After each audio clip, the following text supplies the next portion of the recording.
working, man. I know what my audience like.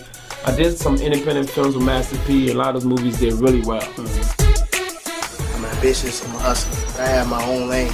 That's the thing about comedy. You wake up every day, you don't know if you're funny that day.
Yeah, two, check. Yeah, welcome to the program, ladies and gentlemen. Now tuned in. Let's go live. Well, Lamont King, I'm Lamont King, and you are now live. Let's go. Broadcasting live from the newly remodeled Drunken Fruit Studios. I don't care if it is a closet. You still looking mad official. No, I appreciate it, Lord Jamal. You know what I mean? Good to see y'all, man. What we do each and every Monday through Friday, Lord willing. Hey, you made it. They gave you one. They gave you another Monday, man. We shall rejoice and be glad in it. Could have gone the other way. Wasn't promised. Wasn't guaranteed. So Monday through Friday, 6 to 7 Eastern time. Shout out to everybody watching right now on the West Coast and worldwide. Something like a podcast. Trending topics, hilarious commentary, celebrity interviews, and interesting people. We got one of those coming up today. At least a couple or several. Peanut Gallery, what up? No individual shout outs today because I see some of y'all selfish. I ain't bring nobody, so that's what's up. That's not what's up, actually, but that's what that is. Mr. Clarkson, our executive producer down the hall in Studio G.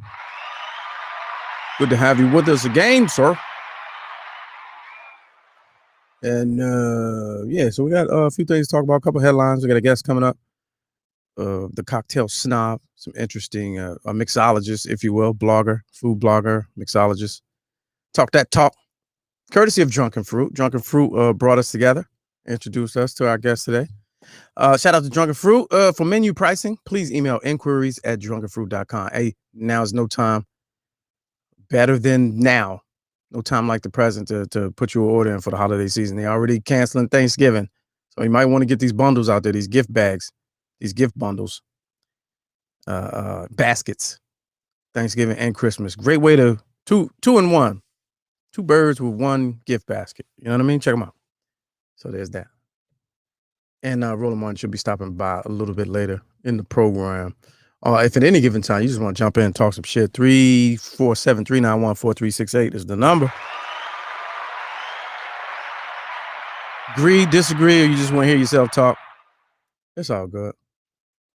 We are 100% viewer supported by viewers like you by way of our Cash App, which is wide open, $ Lamont King 06. Oh, we had a new underwriter on Friday's show. Friday was a show, all fun and games. It was a great situation. Fun times. Hold on, I gotta get I gotta make sure I announce.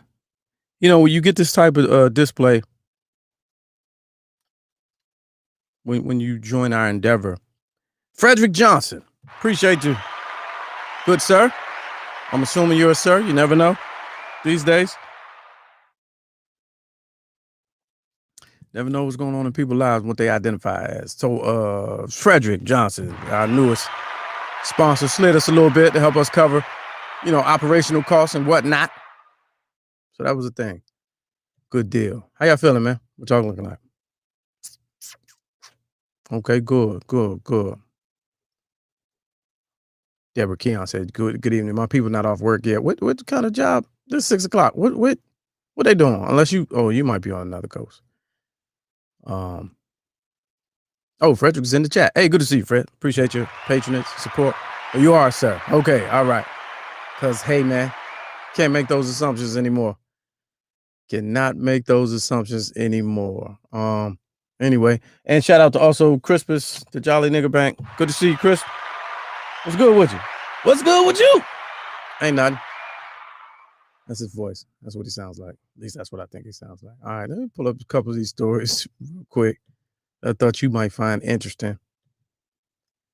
So also, I don't know if you've been watching. Well, I did have an interesting weekend. Well, I can't downplay that.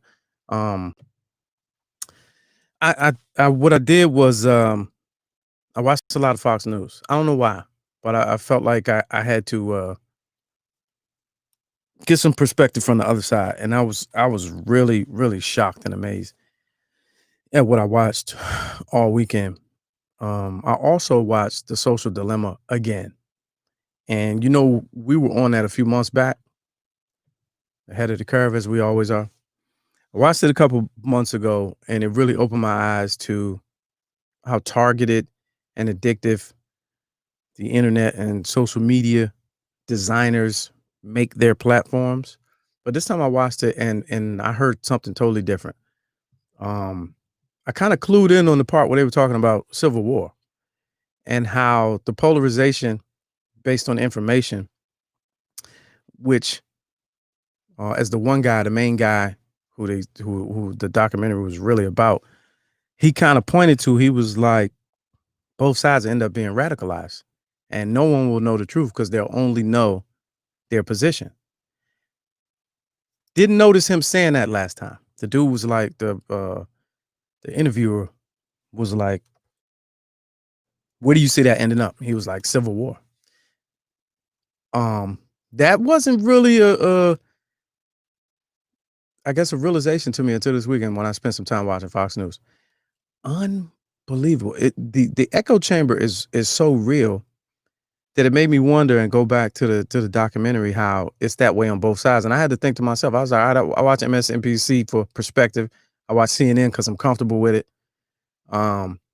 But could the side that I'm on and the information I watch be the same type of echo chamber that Fox News is? Like, could it have the same effect on me that Fox News has on its people? Because the reason why I started watching Fox News was because I was watching coverage of the Million MAGA March. And Sarah Sidner was out there, busting heads. I mean, she was walking people down on CNN, walking people down with the microphone and just exposing these people, putting them on camera. And they say something dumb and she'll fact check them right there in the spot. I mean, it was good watching. They ran her segment several times. It was good watching. I also saw the segment about Stop the Steal, how it was created by Roger Stone. It's not a grassroots movement. So I'm watching all that. So I was like, well, these people are getting on this camera real confident, saying stuff that's just nowhere near truth, nowhere near based in fact, with all the confidence. I'm like, how do you even, what would even? So I went to Fox News, watched a couple of their shows Saturday, Sunday, and I was like, oh, okay. The propaganda machine is real. Like, they had I was watching this documentary, pre-produced and everything. And the stuff they were saying was just complete. Let me give you an example, because you probably not feeling me. This one that I watched, it was Lara Logan or whatever. Lara Logan Has No Agenda. It was talking about the rise of socialism, right? And I'd be willing to bet anybody that throws socialism or communism out there from that side as a defense probably don't know the definition, because I don't. I have an idea, but they throw it out there like they invented the word. So anyway, in her documentary, she's breaking down and explaining in detail with graphics and video how the protests over the summer, the peaceful protests, like the people on the front line of back when the BLM, before it got super political, BLM and before Antifa took over, they were saying how all the marches were one and the same with one mission, to take down the government. They was like the riots or whatever, the protests after the Minnesota thing wasn't spontaneous. And they're showing video, right? And they narrating it, whatever, and she's giving her opinion and passing it off as fact. And she was saying how the people in the front were acting like peaceful protesters, while projectile agitators, I think that's the word that they use, the projectile agitators were in the back, ready for their moments to attack the police. So they were saying how there were no peaceful protests at all this summer. This was reporting. They said there were no protests about racial justice at all this summer. This is what the story was about, with graphics, stats, opinion, commentary, video. That was her whole program. She was saying it was all manipulated. It was all, and I was like, wow. I mean, that's for the cult of Trump and the people that were out there at the Million MAGA March. Like, they feeding on that every second of every day, 24 hours a day, propaganda machine for weeks, for months, for the better part of 2020. And this is where they have arrived. Like, it's brainwashed, their condition. And so I had to think, I was like, damn, is it the same way when I watch the shows that I agree with? Is it the same way for the rest of us? You see how the election was half and half, 70 million, 72 million.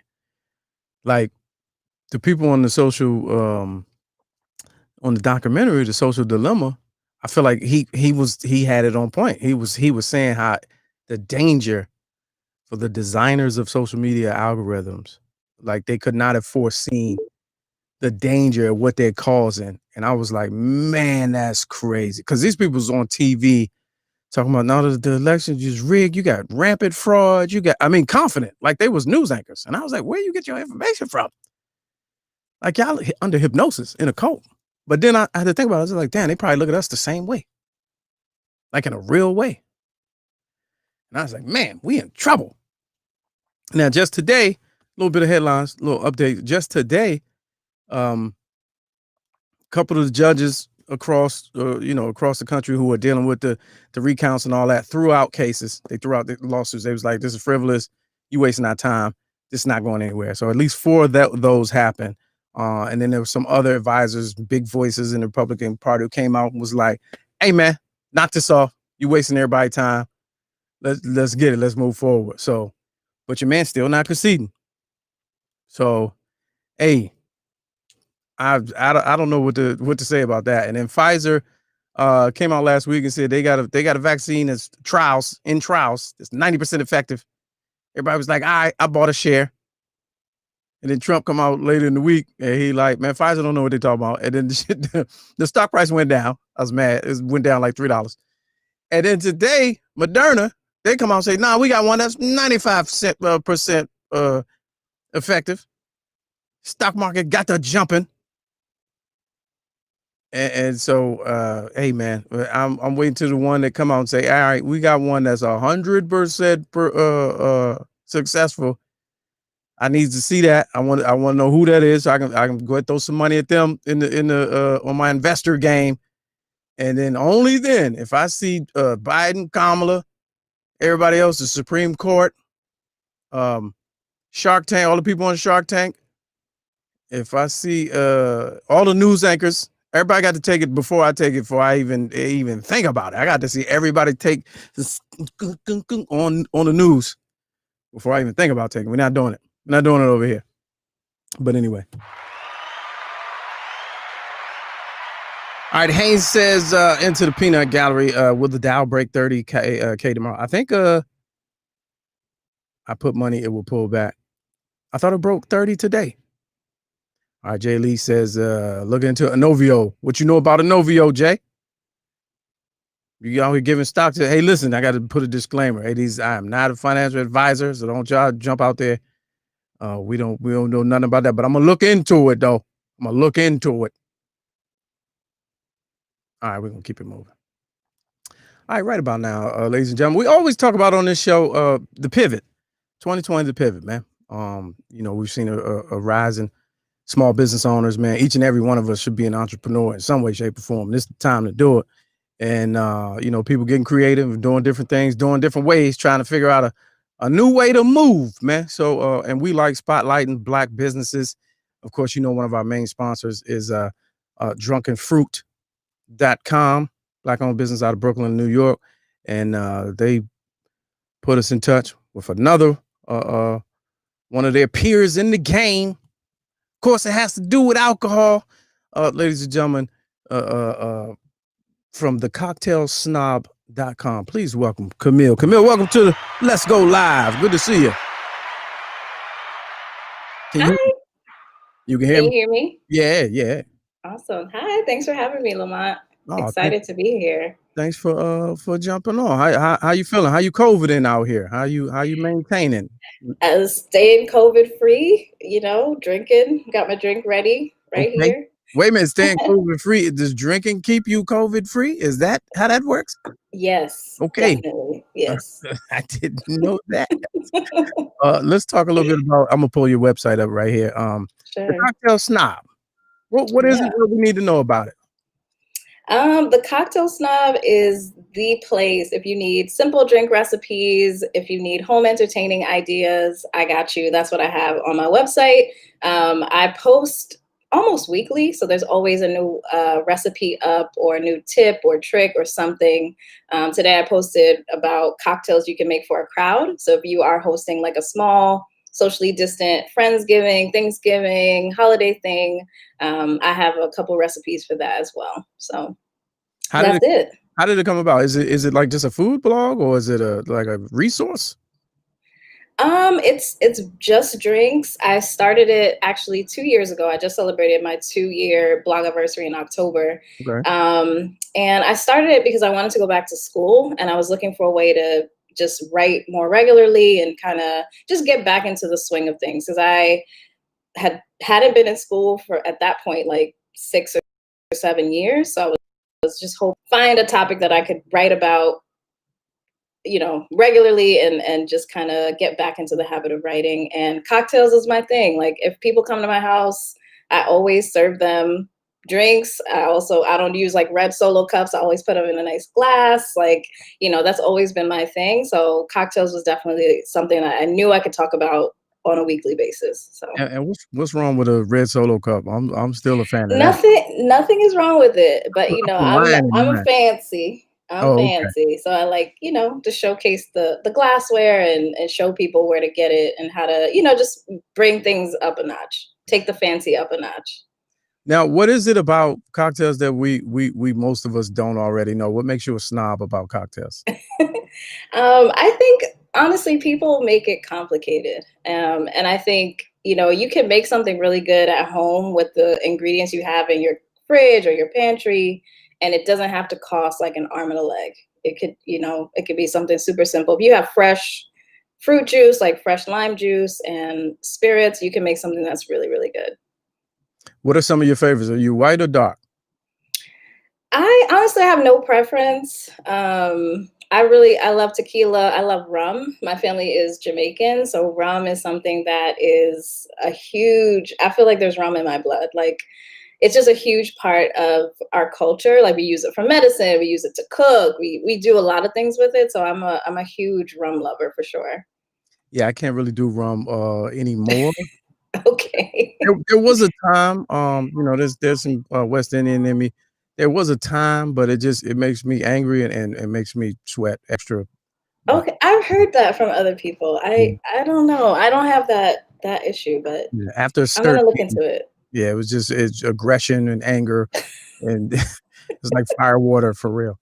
Gotcha. So I took a chance to I got a chance to look around your site. I thought this was interesting. The kitchen bartender guides. Like, now this, This is very helpful information. So I'm on the page where it talks about tools you can use that you didn't know you had in your kitchen, essential cocktail syrups, because everybody thinks that they're a bartender, a mixologist, but you don't know until you know. Right. And you could be way off and doing something, and these little simple fixes I think are very interesting. It is, do you have to go to class the way you used to become a real good bartender? Do you have to get certified, or do you encourage people to experiment and craft and kind of be self-taught? I mean, I'm not a professional bartender, but all of the stuff that I've learned, I've taught myself. Okay. So, I think experimenting at home, best way to go about it. Like I said, I think people make things really complicated because, like, even the bar tools, people think you need to like go out and spend a whole bunch of money to buy like a cocktail shaker and all this stuff, and you don't have to. You can use like a mason jar, a water bottle, like half the stuff in your house you can use as bar tools. So. A water bottle. Yeah, I saw that, but that's plastic though, unless you're doing it with a glass water bottle. I mean, just for the shaking, like Yeah, okay. not to drink out of, just to kind of like get all the flavors mixed together. You don't have to be a snob with your preparation, but with the With the presentation, you got the do. snob. Yeah. Yes. What now? Yes. What are we drinking on right now? Right now I have a daiquiri, Okay. which is my favorite drink. People think that the daiquiri is like like that really frozen pink, like really sweet drink that you get like on South Beach. Yes. But the traditional daiquiri is actually just rum, lime, and sugar. Super No, simple. I did not know that. So what is the thing that I'm getting? Is this a frozen daiquiri? Yeah, that's like a frozen Ah. flavored daiquiri. Yeah. See, that's the only way that I know a daiquiri to be. So I wouldn't have even known, and that's why I stay away from them because I'm not really for fruity frozen drinks per se. But I Yeah. would have never thought that you said just rum, lime, and Sugar, like simple syrup. That's it. I didn't know that. Yeah, I love it because it blows people's mind every time I say it. And it just tastes good. I know you don't like rum, but I think you should give it a try because it's No, amazing. I definitely would do it. It's just not in my regular rotation. Rum is Okay. not. Yeah. Okay. Is after a certain proof, after a certain sugar level and a certain proof, I'm out of there. I'm stuck. I got you because I know Jamaican white rum is Yeah.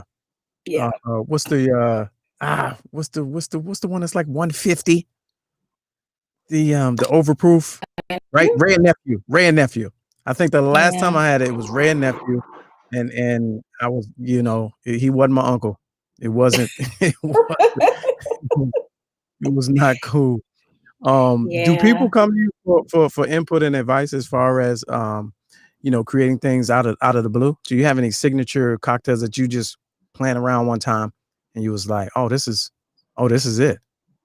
Yeah, definitely. I sometimes mix stuff up and I'm like, oh damn, girl, okay. I made a drink with Drunken Fruit.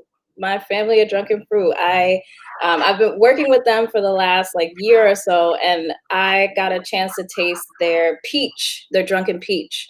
And I was like, oh my gosh, this is so good. I didn't know what to do with it. So I put it in a glass, mashed it up. I added some mezcal, some lemon juice, because that's just what I had. And that was like the best drink ever. It was so good. And And it was by accident. mezcal? That's tequila, right? It's in the tequila family, but it tastes like smoky tequila, basically. Oh, okay. All right. Yeah. Yeah. Now, not to get too serious, but this quarantine has found people, a lot of people just turned into alcoholics. Like, I mean, for lack of a better word, Yes. drink morning, noon, and night because you ain't really got nowhere to be. Places is closed. How do you advise someone to moderation? Are there drinks that are there statistics where one glass of wine a day is good, 5 shots a week, or maybe 2 cocktails with a meal? What are the numbers like from your Yikes. standpoint? Yeah.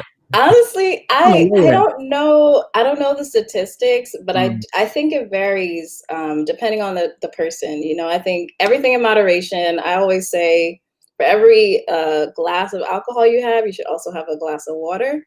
to Okay. help kind of balance things out. I think that helps. But everyone's different. I'm also big on mocktails too. So those are, cocktails that don't have alcohol. So, still complex, still tasty. That's just a soft drink. That's just a soft drink. No. We got a word for that. It's called a soft drink. No, it's different. It's like, you could have your like mojito, but no rum in it. So it still has the mint. It's still, you don't believe me, but it No, I tastes just never. great. I'm not familiar. You got to school me. You got to learn me on that. You can have a mojito. It's just not a mojito because it Yeah, doesn't have rum in it, but it's still a mojito. kind of. Okay. It's still like, it still has complex flavors. Because yes, you could just have a glass of Sprite, but that's not exciting. If you want to, kind of mix things up and stay away from the alcohol, you could do that. There's even alcohol that doesn't have alcohol in it, if that makes sense. Like there's gin. It doesn't make sense. I know it makes no sense. You gotta learn. It's like a spiritless spirit. So there's like gin that doesn't have any alcohol, but it has the taste and the flavors of gin. So if you like the way gin tastes, but you want to stay away from alcohol, that's something else you could do to kind of like drink in moderation. The possibilities are endless. Yeah, that's a whole new frontier. I'm not familiar with that. So let's go back to the mojito, right? So a mojito is rum based. That's where the Yes. name and that's where the flavor. So how do you match those flavors without the bite or the taste of the rum? How does that work? Because think about when you drink a mojito, I feel like the flavor that you taste most is the mint. So if Okay. you made a mojito with no rum, it would be mint, sugar, lime juice, and then you would add the sparkling water just like you normally would. It still tastes great. Does it have the bite of the rum? No. But it's still something that's like better than just drinking Sprite or Pepsi Okay. or whatever. That's something I can really do, like just at the table at the restaurant. I say, bring me because I'm from that school of, we table aid. You get to a restaurant, the family outing. We ain't had the money. Everybody couldn't get drinks, so you just ask for, can I get a plate of lemons? Oh, And the sugar's already on the table. You make your own lemonade at the table. So see? I can see myself as an adult doing the same with a mojito. I'll just have to ask for a plate of mint leaves and some sliced limes. So you should ask for them to make it for you. You don't have to Oh, make okay. it at the table. Oh. Yeah. Okay. I mean, it makes sense. It makes sense. Yeah. Someone said that you're mocktail shaming, and I agree. Mocktail shaming? I am actually, because this is the first. This is the first I've heard of it. So I have to, there's that period where you get used to it, and then it's acceptance, and then you do it. I'm not at acceptance yet. So maybe once I have one, then I'll be like, oh yeah, nah, this is because we all think of when you think non-alcoholic, you think of Virgin Shirley Temples, and those Right. throughout history have always gotten made fun of. You always make fun of that. So, but yeah, I would try it. So, let's go to some old school, old wives' tales. Mixing liquors. Is that really a thing? Because I found out in my adult life, that we were sold a dream when we were young. You really can mix dark and light. Yeah, you can. Again, I think it depends on the person. Like you kind of have to learn your own tolerance and like what your body can tolerate. But I know that there's that rhyme that's like, what is it? Like beer before liquor, something like Yeah, no. beer before liquor, never sicker. No, Liquor before beer, you're in the clear. I think that's it. no. Yeah. There's no science to that No such whatsoever. thing. Oh wow. Mhm. Like that was a code that we actually in college we lived by. That was your protection. That was your protection mechanism. That's how you knew that you would make it home all right if you followed that. But you're saying there's no real science to back that up. No. So in theory, if I go out and I have the taste for a bourbon, and, I'm trying a nice cocktail off the menu I haven't had before, and I see the ingredients, I'm like, oh yeah, I want to see what that tastes like. And then after that, follow that up. If I want to do some type of gin cocktail that I see that's also interesting, you're saying that that's okay. It depends on the person. I think it's okay, especially if you have water in between. I think you're good to go. Now, the one glass of water with every drink, it doesn't that seem excessive? Because you get full. I know it's healthy and it's smart, but I feel like you get full on the water, and the water will dilute the potency of the alcoholic drink that you're drinking. That's not the case. I just think if you're trying to avoid a hangover, you want to drink as much water as possible. That would be my Okay. advice. Okay. Yeah. That makes sense. Do you have a hangover cure other than that? Are there like is there science? Because back in the day it was milk. That was another old wives' tale, which never. Hmm. You know, a late night breakfast is always solid. But is there any natural remedy that you're familiar with that's a hangover cure? I don't really get hangovers, but Oh, I know, I know, yeah. elite, Snob, very privileged. snob, ladies and gentlemen.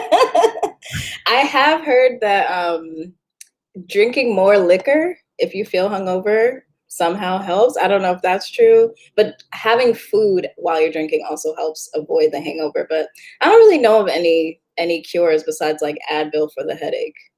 Mm. Now, are you a so you enjoy the cocktail that you're drinking now, Yeah. flavorful daiquiri. Are you a brand snob? I'm not actually, Mm. because I think a lot of the good brands aren't the most marketed, so a lot of people don't really know about them. I'll try everything, and if I like it, I like it, whether people know the name or not. So I'm not really I wouldn't say I'm a brand snob, no. What's in your current stash? What are some of your favorites? Ooh, In your ho- everything. in your home in your home bar. Uncle Nearest There is we one of are. my faves. Love Uncle Nearest. I'm right there with. Yeah, that's a great one. I love.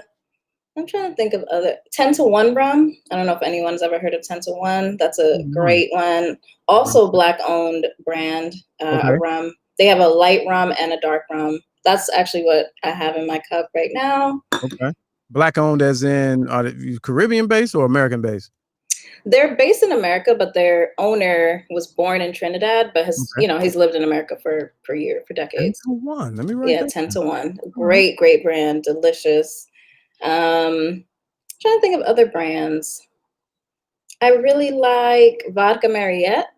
That's a vodka company that I like a lot. Hmm.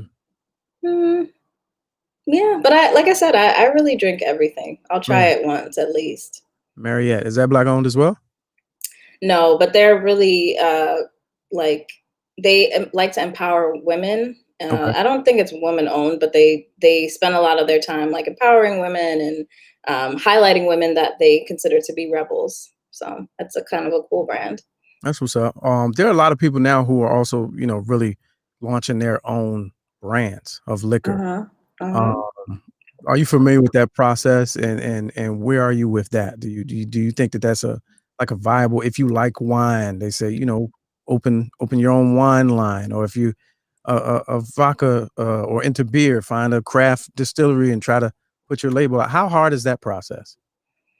I have not done it, but I have talked to lots of owners. It Mm, is very, very hard. I mm, think the challenging part is finding investors because it right. costs, a lot of money to get something like that off the ground. And then it's really hard to get distribution. Because I believe the way that liquor works is that you have to get distribution state by state. So, especially, I've talked to lots of Black spirit owners, and they said the distribution is the hardest part because you don't have like the marketing dollars like a Ciroc or a Bacardi or something like Right. that behind you. So it's like, you really have to be the one taking meetings with people and getting your name out there, doing all the marketing. So it's really, really difficult, but it's possible. Yeah. If that's something you want to do, I'll drink it. What would you? Yeah. Yes. What would you say is like the percentage of I hate the word minority, but minority owned spirit owners Oh. in comparison to the industry at large? How Ooh. how small is it? Ooh, I feel like it's very small. I don't know the exact Okay. number, so I don't want to just make something up, but Right. I think it's very, very small, Mm. extremely small. So are you the type of person that says, support local, find whatever?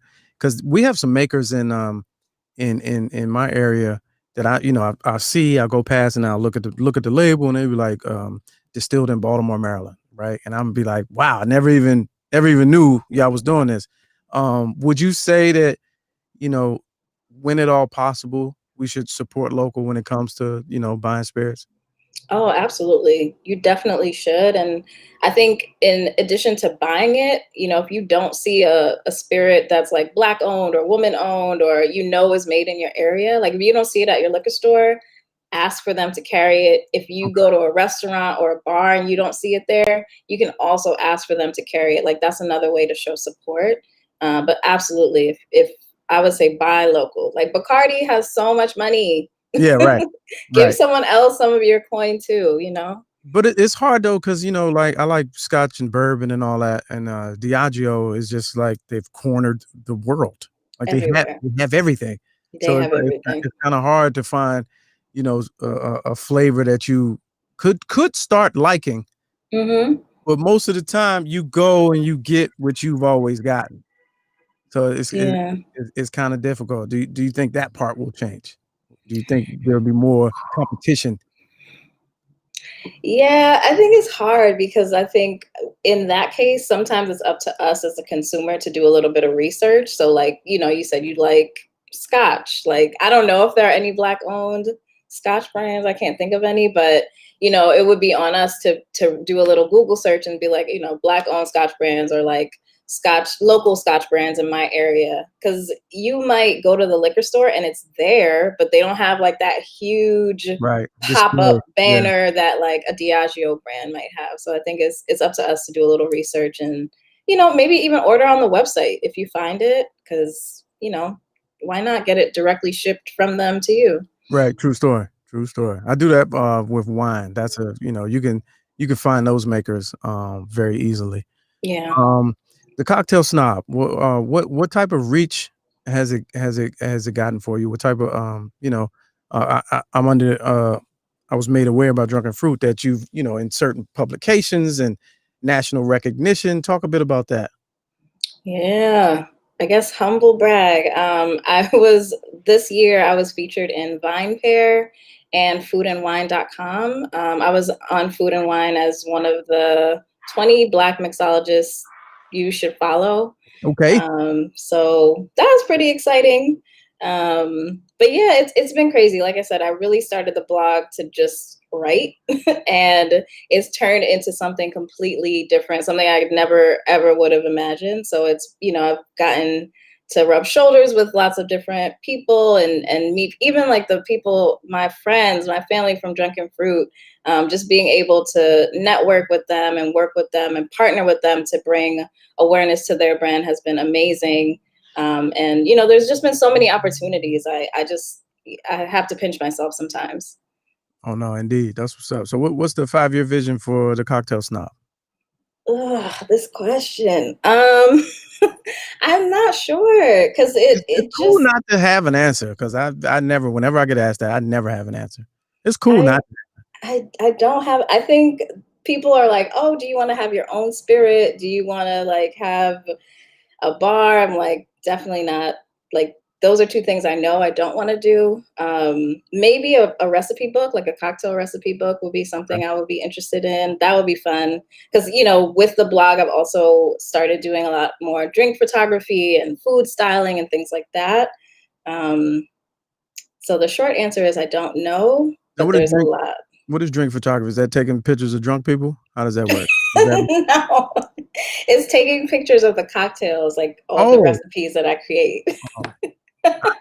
I think my version would fit well on the site, like a little, Okay, a little tab off to the right for here's some funny shit.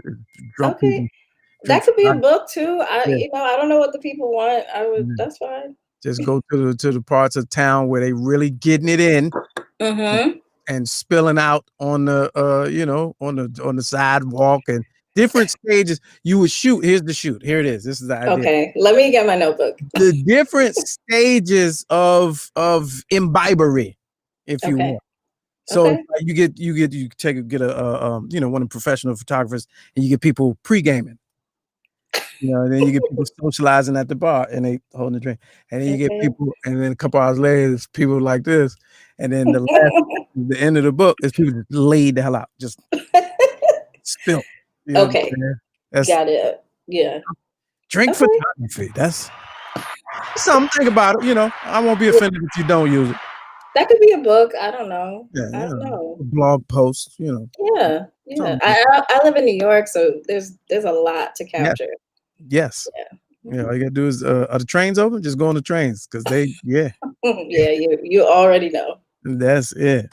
All right. So what's you got a cocktail on deck that you can kind of walk us through other than the one that you have? You got one to pick Sure. with? Yeah, I think I saw someone mention tequila, so Okay.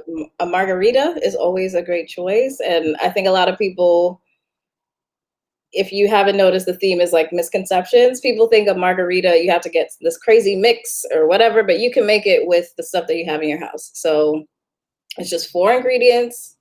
So tequila, Okay. 2 ounces of tequila, All right. 1 ounce of triple sec, like a Cointreau or a Grand Marnier. That's a really good brand. Okay. An ounce of simple syrup, and then 3/4 of an ounce of lime juice. That's a margarita. That's it. Yeah. So I got the Simple. pre-mix. I got the little, in the bottle, I don't need that.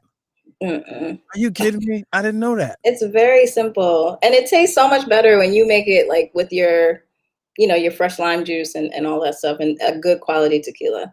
So I have the simple syrup because I cook with that.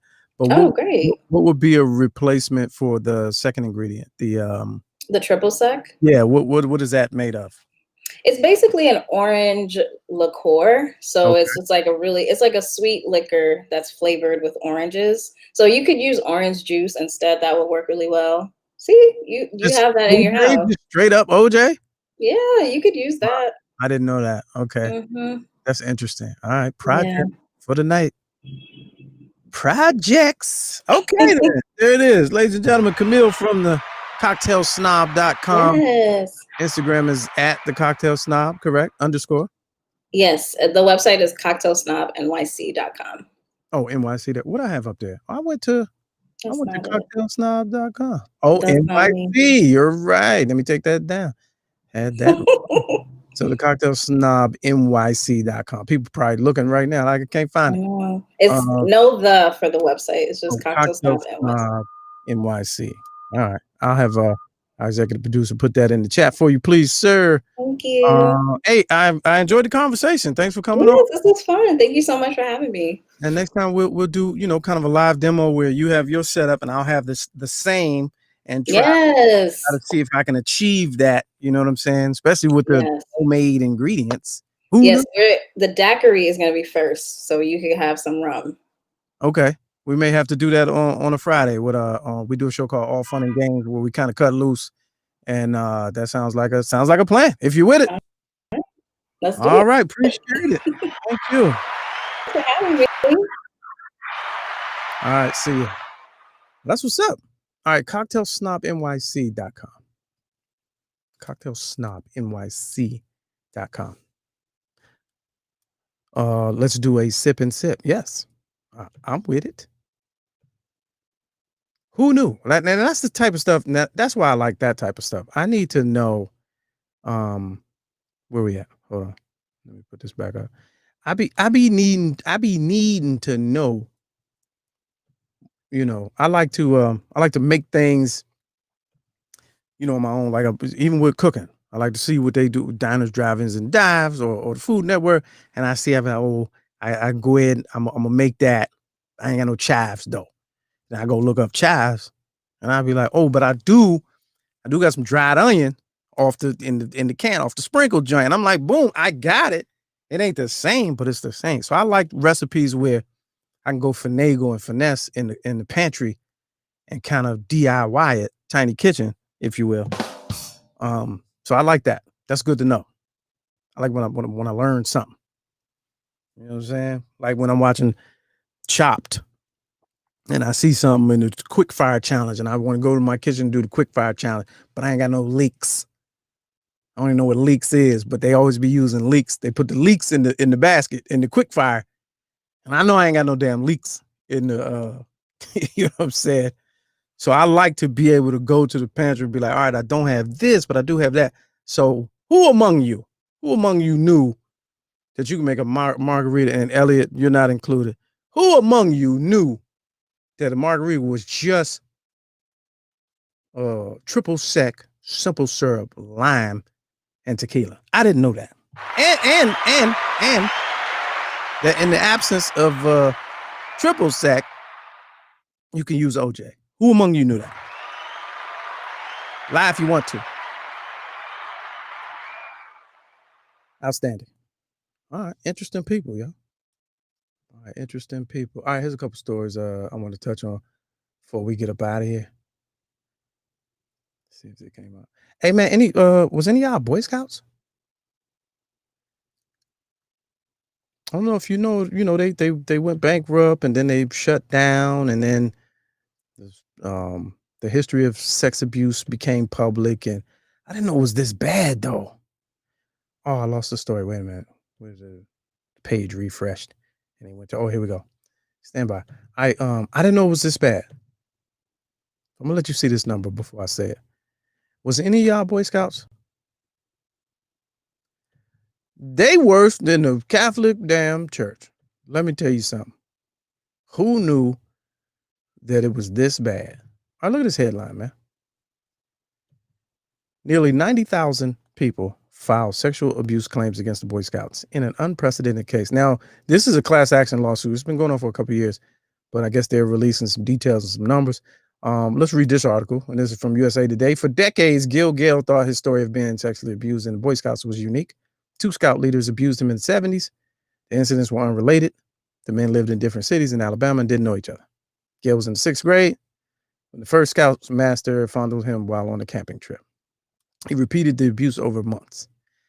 After Gale's family moved during his 8th grade year, he said he woke up at a second Scoutmaster's house to the man violently raping him. Okay, now this is heavy, so there's no jokes here. But I'm just saying, 90,000. That's the end of that story. 90,000. There was a deadline in their bankruptcy case for this class action. It says the largest ever sex abuse case involving a single national organization. 90,000. Man. They say those who missed the November 16th deadline, which was today, are barred from filing suit against the national organization in the future, that's interesting. Like, what if you weren't ready to go public with that? That's kind of tough to put a deadline on something like that. But as a result, the filing of proof of claim forms accelerated in recent weeks, and especially over the weekend. Lawyers for abuse survivors on Friday said about 63,000 had been filed, and then they expected to total to exceed 70 by the deadline, which, of course, 30 more came. And I stand corrected. They filed Chapter 11 bankruptcy as a result of the thousands of child abuse allegations. They have been facing litigation since a 2010 case resulted in $20 million in damages, the largest ever for a single individual against the organization, which is kind of, super unfortunate, because that person got 20 million. Everybody else, y'all not getting 20 million. And I kind of feel like in some regard, people seen that and was like, oh nah, I got to get mine too. Unfortunate, man. Thoughts and prayers to former Boy Scouts. What was going on in the Boy Scouts? Like, what was y'all doing? That's scary. That's worse than the Catholic Church. That make the Catholic Church look like, I don't know what it would make it look like. All right, continue. Moving on. All right, speaking of getting away with stuff for over 50 years, check this headline out. I thought this was interesting too, because I got an interesting take on what I think really happened. All right, let's read this story right here. This is out of Detroit. Shout out to Detroit. There was a convicted killer. Here's the headline: who evaded capture for 50 years. Hey, what is you doing? Today I got time. That's what I No. I'm gonna suck. No. Today I got time. Oh, today I got time. Today you got time. You getting all the years. You get no years off. All right. Convicted killer evaded capture. This is the Daily Beast for 50 years until he got sloppy in his new life. He got sloppy. That's so disrespectful. All right. Leonard Rain Moses made his getaway while attending his grandmother's funeral in 1971. Now, the story is interesting. This is a movie right here. Now, this is If Netflix want to do an original or Hulu original, this is it right here. So listen to this story. Small Detroit suburb. Police in a small Detroit suburb stumbled onto the discovery of a lifetime recently when they charged a man for stealing hydrocodone pills from the local CVS pharmacy where he worked. After fingerprinting the man, a licensed traveling pharmacist by the name of Paul Dixon, a licensed traveling pharmacist, whatever that is, authorities learned that they had much more in their hands than a case of petty theft. Paul Dixon was in fact Leonard Rain Moses, a convicted killer who'd been on the lam for nearly 5 decades. Is that even something you can put in print? I didn't know that was a real word. He's on the lam. The Allegheny County Sheriff, William Mullen, said, "We've never forgotten about this case." Sure you haven't. You weren't even alive when the shit went off. Anyway, Moses was just 16 when he was convicted of murder for the 1968 killing of this 72-year-old woman. So what happened was the riots, King's assassination, Pittsburgh got to jumping, and they went and was firebombing houses. And one lady got burnt up, and then she was in the hospital and caught pneumonia and died. So they threw a murder charge on her. So they arrested him. I'm paraphrasing. They arrested him, and he got life without parole in 1969. A few years into his sentence, he was granted a temporary release to go see his grandmama, her funeral in Pittsburgh. That's where he escaped, and he's been out since. But it was the combination of new technology and the attentive eye of a loss prevention man. It's always the loss prevention. It's always the loss prevention in these little stores, these little convenience stores. It's always them, man. It's always them. They want to be cops, and they feel like, you know what I mean, they on the case. Officer Timmons on the case. You know what I'm saying? The co-workers in the St. Clair Shores, Michigan, where he worked, he had been caught pocketing the pills. Now, Moses offered to repay the store on the spot, but the loss prevention manager contacted the police instead because he knows somebody on the force. That's probably how he told the story too, because I know somebody on the force.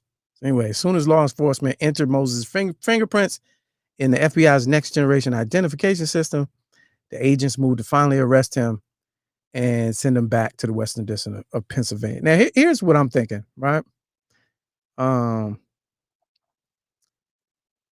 That's more than sloppy. I think he was just, and they yelled his name too, just like in the movie. The police came up and yelled his name, Moses, and he was like, huh? 50 years? And you don't know how to turn that off? When you know the boys is coming after? All right, let me see y'all. Let me get this out of here. I don't know if that's what happened, man. I think he was ready to go in, man. 50, being somebody else, 50 years. I think he was ready to go in. He probably had a situation at the house where he tired of being nagged about silly shit. He probably had annoying grown kids, and people at the job was always on his case. You know, he was ornery. He's 16, 50. He's 66. He was ready, man. You don't do nothing like that if you ain't ready, man. You ready to go in, man. You're tired of the bullshit.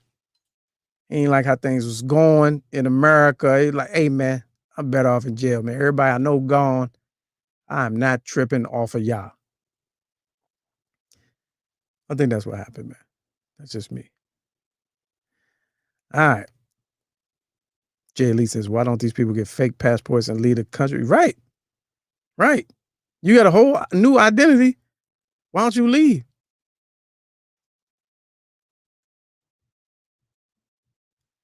And y'all talking about the victim. We're not making fun of the victim. We're making fun of this guy for 50 years.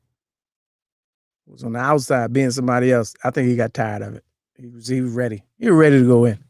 All right, there's that. All right, y'all. Hey, man.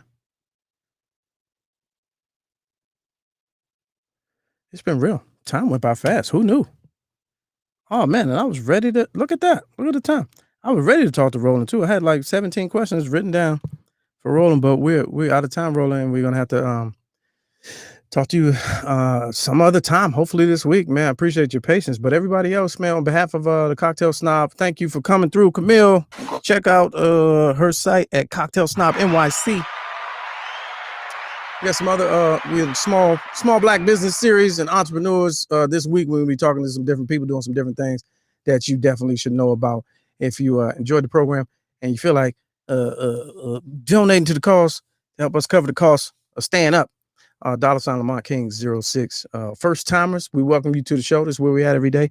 Repeat offenders, I appreciate y'all. Again, no shout outs if you don't bring anybody. So I see y'all, but I ain't saying your name. Other than that, man, be safe out here. Keep it low, and hopefully we'll see y'all tomorrow, man. I mean,